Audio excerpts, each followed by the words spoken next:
In many cases, you would like to work with an entire row or entire column or even a selection of columns. And for this, we also have shortcuts which are extremely useful once you are working with a big file or you're doing a lot of business modeling. So here, for example, we can try to change the formatting of the last cell, which is the total. So if I wanted to select the entire row, it's enough to press Shift Space.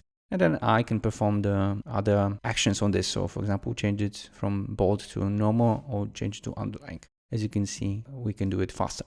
If I wanted to select more things, then while I have done this, so first you do the Shift Space and then you still keep the Shift pressed and then you move with the arrows up if I wanted to get something which are above and down if it's something below.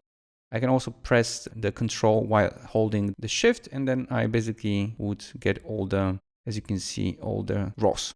So in this way we can take all of them and then, for example, change the formatting to bold everywhere or simply remove them, for example, like this. So this you can do with the shortcuts. So again, Shift Space to select one.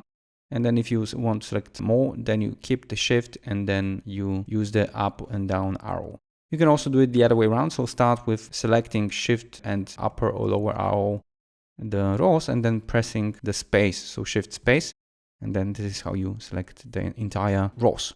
With the columns, it's exactly the same. The only thing which differs is the shortcuts we use. So for the row, we used Shift Space, and for the column, you use Control Space. So you press Control Space. Then you, by keeping the Shift with the left or right arrow, you can select the rows and again perform any operations you like them to have.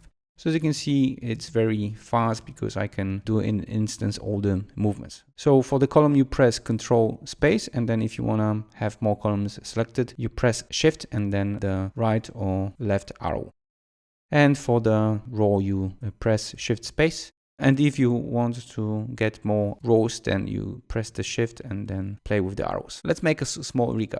So to select an entire row, you press Shift and Space for both PC and Apple. Then if you want to select more, you keep the Shift pressed and then you use the arrows up or down. For getting the entire column, you press Control Space. And to get more columns, you keep the Shift and you play with the arrows right or left.